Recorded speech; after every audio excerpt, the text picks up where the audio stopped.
Hello students, today we discuss about the way of the world as the representative of the Restoration Committee. The term committee of manners in itself indicates the fact that in these committees, the contemporary manners and social conduct have been reflected truthfully.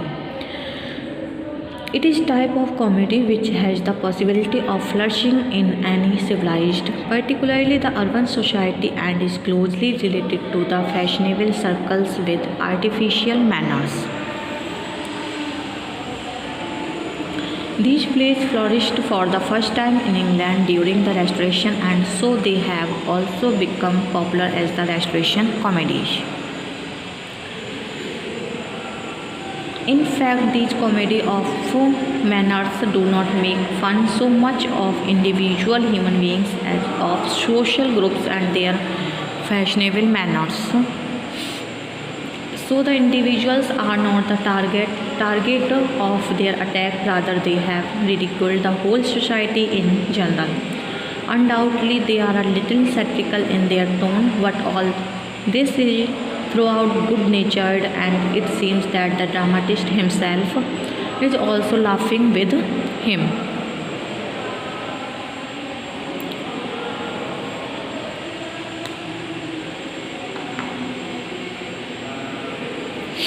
Next, a typical Restoration comedy. Loose morals. Judged from all these factors, The Way of the World is typical Restoration comedy of manners.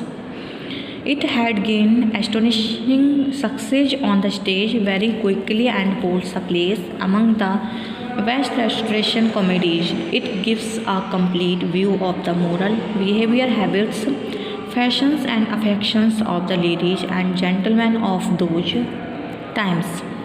All these manners have been presented in a satirical vein and certainly give us a peep into the life of the upper class aristocracy of London. Fanny Mirabell, Lady Wishfort, her daughter, and Millamant belong to these fashionable circles, and we do not find any of them engaged in any activity other than love making, enjoying, or drinking and running after the wives of the other people. Moreover, nobody considered it a vice because all of them were of the same nature and activity. The people of this society were men of loose morals, and moral and social values had no meanings for them. The same atmosphere has been created in the way of the world. We gain enough idea of the loss of morals in those days. Illicit relations were very common. They knew about it, but it seems as if it had gained a silent social approval. Fennel has his relations with Mrs. Marwood, and for her sake he is prepared to turn faithless to his wife and even divorce her. Next है extramarital relations. It was for fashion that men and women, wives and husbands, had their own love affairs in their private life. Other than the family relations, the wives considered it insulting to be seen talking to their husbands in the public, but wandering with lovers was a symbol of grace and forwardness. Fennel is married but is not the least faithful to his wife. Rather has illicit relations with Mrs. Marwood, whose husband remains concealed and through the play. We do not see him even once. Neither Fennel nor Mrs. Marwood is ashamed of their extramarital relations because he says if it must all come out while late, know it. It is but the way of the world. Moreover, so many love affairs are carried on at the same time.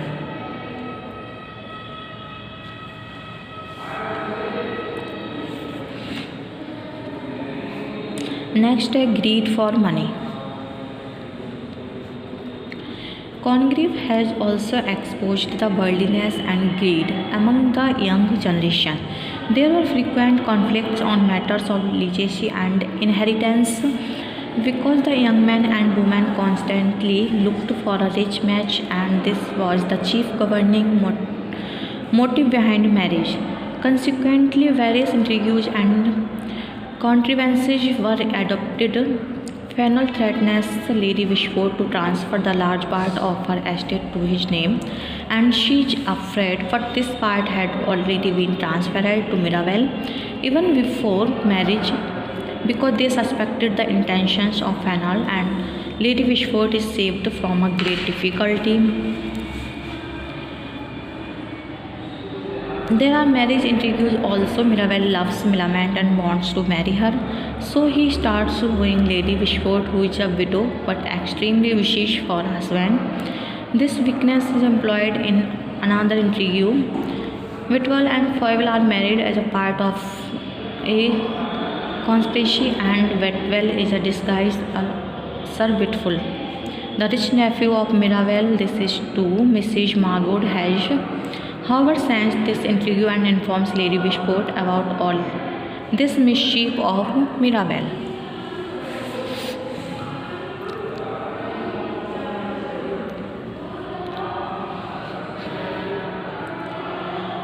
All these intrigues are so common that everywhere there is a mischief and deceiving and entrapping of one or the other characters. There is such a tangle of love affairs and intrigues and contrived marriage that we are baffled and bewildered. The only impression left of that society is that love, intrigue, money, and sex were of foremost consideration, and social moral values are quite meaningless for them. Next है fashion and artificiality. There is another aspect of the contemporary society in the way of the world. It tells us about the vanities, affections, and fashions of women. The women belonging to these fashionable circles have been portrayed as corrupt, and so their whole picture is ridiculous in the personal social life. When Mirabelle and Millamant are talking on the condition of their marriage, we get a glimpse of how these fashionable women behaved. They were fond of wearing masks even when going to the theatre for fear that they should be recognized. They pass their time in idle gossip and receiving the visiting friends, and they do not like that their husband or any other member of their family should cut short their freedom. They are not even ready to respect the elders of the family, and all these remarks are certainly satirical. These fashionable ladies get up late in the morning, and in their craze for fashion, they dress so tightly that the child of pregnant woman is deformed in their womb. So is the condition of Lady Wishford, who is extremely lusty even in this advanced age. Their lust often leads to their mutual jealousy. Mrs. Marwood and Mrs. Fennel are jealous of each other because both of them love Mirabelle, and then one loves the husband of the other. There leads to cheating and backbiting. The scene in which Mrs. Marwood and Millamant have a clash of wit is remarkable for its revelation of female psychology. The psychology of these women was not peculiar to the Restoration Society but has a universal significance. The society was crowded with popes and foolish gallants like Pentulant,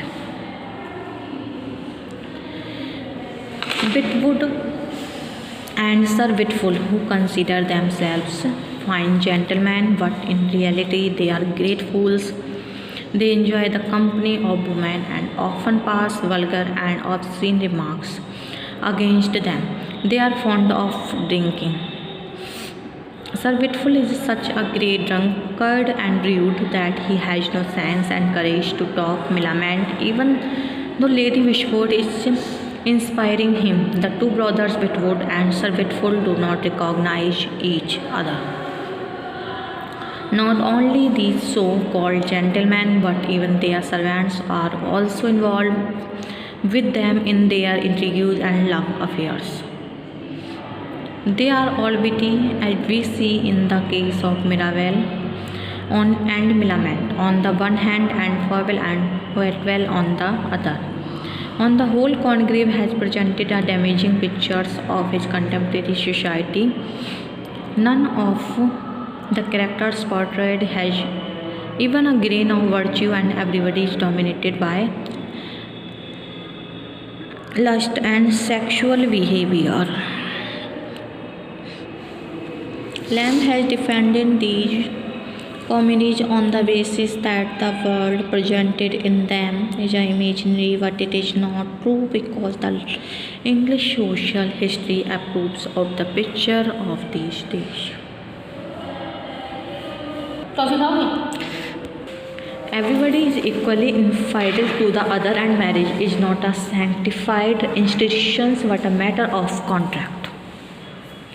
Both Mirabelle and Millamant have their own conditions to settle before they agree for marriage. Moreover, most of the conditions to settle before they agree for marriage. Moreover, most of the marriages are solemnized for the sake of money, as Mr. Fennel marries only to get the wealth of Lady Wishwood and demands his full control of the share of his wife. The only impression left of the society is that love, intrigue, money and sex were of foremost considerations, and social and moral values are quite meaningless for them.